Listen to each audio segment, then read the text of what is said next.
পাইকারি বাজারের সঙ্গে খুচরো বাজারের দামের কতটা পার্থক্য? খোরদের জন্যই কি সবজি বাজারে আগুন? খতিয়ে দেখতে জেলায় জেলায় চলছে নজরদারি। মালদা মূল্যবৃদ্ধি মোকাবিলায় তৎপরতা মালদায়। বুধবার সকালে মকদমপুর এলাকায় ঋষি বঙ্কিমচন্দ্র পুরবাজারে নজরদারি চালান জেলা শাসক শ্রীমতী অর্চনা সহ অন্যান্য প্রশাসনিক আধিকারিকরা। এছাড়াও ছিলেন পুরসভার প্রতিনিধিরা। কথা বলেন ক্রেতাদের সঙ্গে।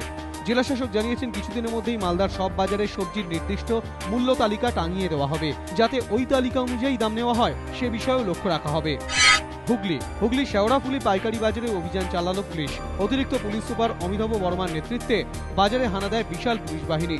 ক্রেতা বিক্রেতাদের সঙ্গে কথা বলে যাচাই করা হয় বিভিন্ন সবজির দাম। স্থানীয় খুচরো বাজারেও অভিযান চালায় পুলিশ। দেখা হয় পাইকারি বাজারের সঙ্গে খুচরো বাজারের দামের কতটা পার্থক্য রয়েছে। দুর্গাপুর এদিন সকালে দুর্গাপুরের পাইকারি বাজারে হানা দেয় মহকুমা শাসকের দপ্তরের কর্মীরা। এছাড়াও ছিলেন এনফোর্সমেন্ট ব্রাঞ্চের লোকজন। তারা জানান, পাইকারি বাজারের যা দর তার থেকে প্রায় দ্বিগুণ দরে স্থানীয় বেনাচিতি, মামরা, চণ্ডীদাস সহ বিভিন্ন খুচরো বাজারে বিক্রি হচ্ছে বিভিন্ন সবজি। সরকারের তরফে বিভিন্ন পদক্ষেপ ঘোষণা করা হলেও স্থানীয় বাজারগুলিতে দাম বিশেষ কমেনি বলে জানিয়েছে এনফোর্সমেন্ট ব্রাঞ্চ।